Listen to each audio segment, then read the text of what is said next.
gluten-free options because I'm hangry. Like, Scooby and I are always hungry. It's kind of a running gag throughout every Scooby Doo series or movie ever made. Well, before we split up in montage, I'm just going to knock on this door and see if he's home. That just makes it too easy. I thought we were here to talk to Kyle. We are, but splitting up is kind of my jam. It's kind of our jam, too, hence why we're here now, talking to Kyle. What up? Why are you here? I know you've been watching my new YouTube channel on cooking, and, yeah, you want in. No dice, man. I'm a solo performer now. Did you say cooking? Like, I'll take some tacos, man. Rah. Rocco's. Spicy. I got you, dog. See what I did there? Because, yeah, he's a dog. I'm a comedian. You guys remember that, right? Oh, yeah, we remember. I'll take some beer money from the tab you owe from, that's right, 2017. Oh, yeah. I'll get you next week. So we think that someone who used to be on Podcast 42 is dressing up like a Sasquatch to scare people off the show. Skunk ape. In Florida, it's a skunk ape. Chris, let it go. I can't, Laura. You know how I like to be factually accurate. Since when? Since page 2 of the script. Whoa. I see not much has changed on the scrolling aspect of the show. Yeah. Dressing up as Bigfoot is just way too intense and not something black people would do. Oh, he's right. That's a white person's gig. What? I'm just way too busy being a YouTube chef to even consider going back to being on your show or even trying to ruin it. Likely story. Then who else would try to end the show? I don't know, but you got the wrong dude. Jinkies! Hey, lady, did you just find on my doorstep? Well, this seems like a dead end. Let's go back to the podcast room and figure it out some more. Good luck. Hope you find the Sasquatch you're looking for. Skunk ape.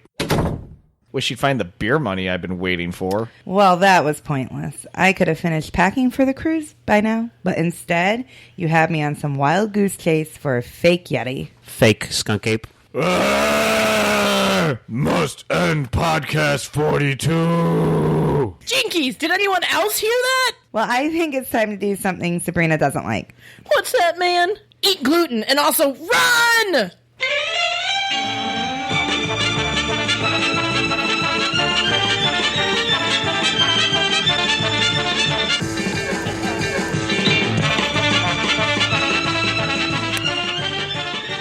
I think we lost it. Oh, I hope so, because I'm getting tired of running. You, get used to it after a while. If you run like me, arms out and hunched over, you get tired less. You also look really... I mean, Scooby should be used to it since he ran in every episode and even competed in the Laugh Olympics. What's the Laugh Olympics? It was kind of like Battle of the Network Stars, but with Hanna-Barbera characters. It was cool. It was done on ABC, and it came after the Scooby Doo Dynamite Hour stopped airing. It was one of those changes that ABC liked to do with Scooby Doo after acquiring him from CBS. And just FYI, the Laugh Olympic Funkos are super hard to find. Great. What's Battle of the Network Stars? I also had a Ramley show sometimes. My cousin Scooby Dum showed up during our 41st episode run, and that rhyme also. Jinkies! Velma, you need to take a Beano or something. No, it's not that. It looks like Bigfoot dropped something chasing us. Skunk ape. Chris, give it a rest already. Fine. Did the skunk ape drop a coin? Yes, but it's not just any coin. It's a loony. I know a Canadian loony enough to mess with our show. It's got to be Faraz, back again to do another Zelda episode. Yeah, basically just a walkthrough. No. Oh, walking sounds nice. What's a Faraz? Is that some new type of monster? It's not a what? It's a who. And he can be sometimes. Okay, let's hop back in the Mystery Machine and have a talk with this Faraz. Great. That means more hanging my head out the window.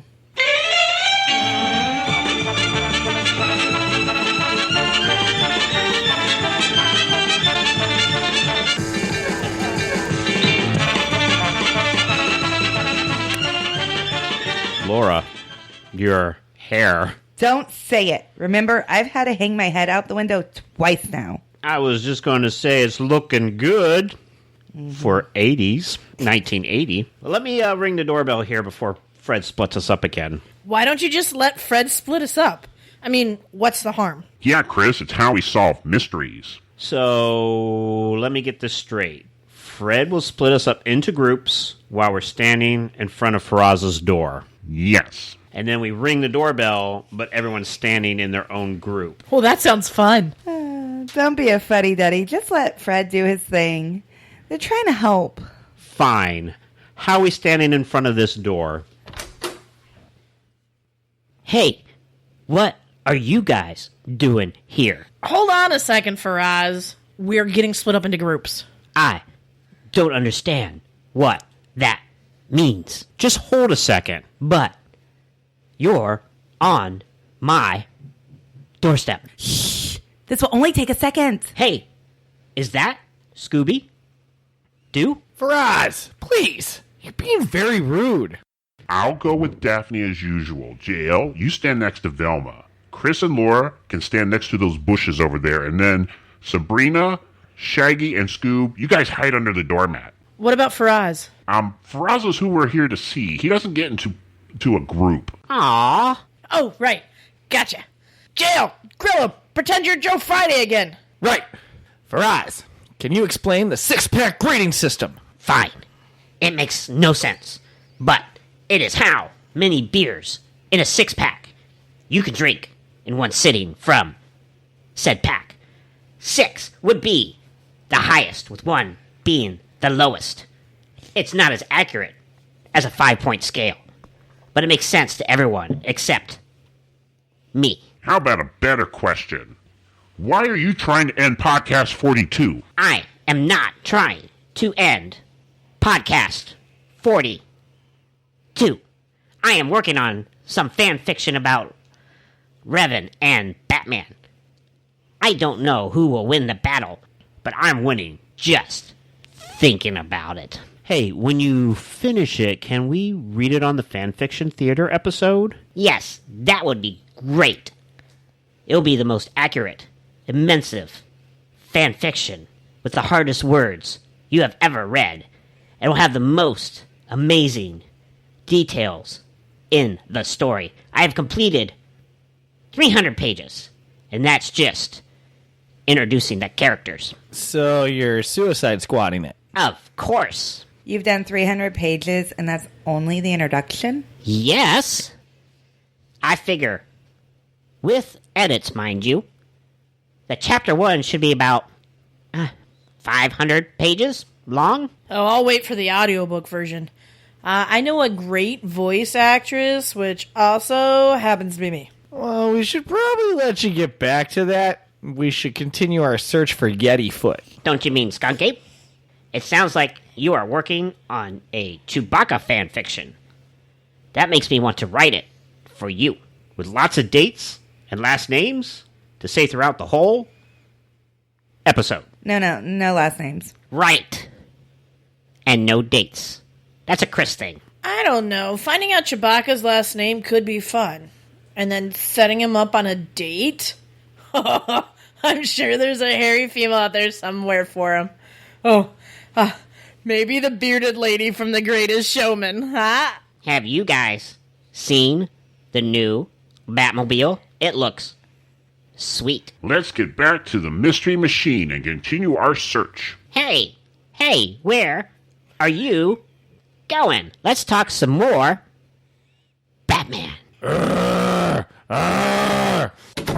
My name not Yeti Foot. I am Snarky Podcast 42. Great. Time to run again.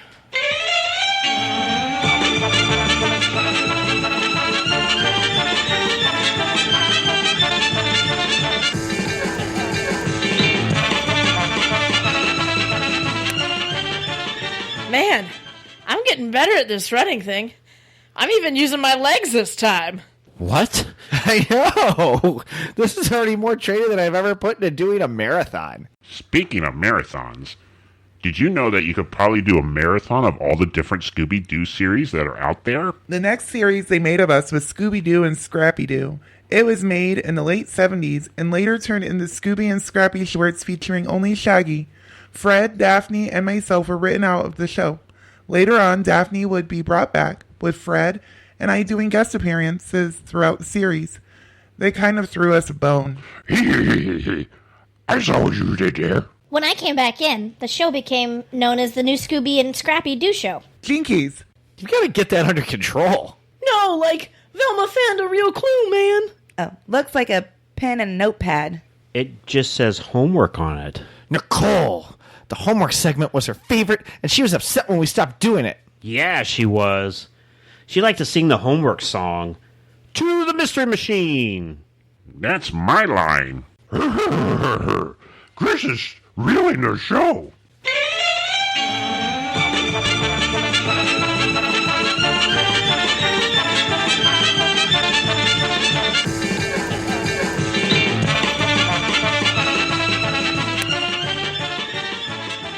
Yes, how can I help you? Do I talk here? Yeah, okay. We would like to speak with Nicole. Are you guys, guests at this hotel? No, we're just visiting a friend. Sorry, guests only. Great. How are we going to get in now? Like, this is how you do it. Yes, how can I help you? Like, yeah, we are here for the mystery convention. Speaker or guest? Like, speaker man. Please proceed. How did you know there was a convention here? Like, Laura told us, man. Why didn't you tell me? You never asked. Let's find Nicole and get out of here. Look, there she is. She's working 2 stores at once. At least some of those 50 jobs are still paying off. Hi, guys. How are you doing? Really good. How are you? Good.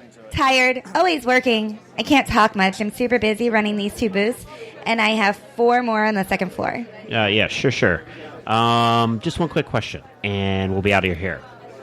Why are you trying to end Podcast 42? What? What are you talking about? I don't have time for that. After I'm done here, I have to clock in for my 3rd job here. 3rd job? Yeah, I buff the floor while I bake cookies and manage the restaurant up there. You seem busy. I am. Pretty much live in the hotel. I haven't been home in a year. What's the world like now? Is the sky still blue? Are those little tiny oranges still popular? Do you have a woman president yet? Yes, and no. By the way, Yetifoot is after us and trying to end the show. Sabrina is taking up running. We have changed formats again, and all service dogs can talk now. I'm no nervous dog. Oh my, a talking dog. I've missed so much since I've started running this hotel by myself. I miss you all, and I wish I wasn't so busy and that I could still do the show. No, it's okay. Keep working. We have this covered.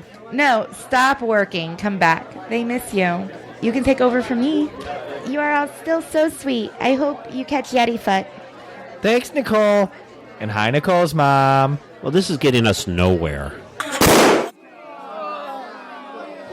Oh no! All the lights went out in the hotel. Don't worry, I'm on it. I'm also the handyman here and the janitor. It's so dark. I can't even see my hands in front of my face. It's not really that dark.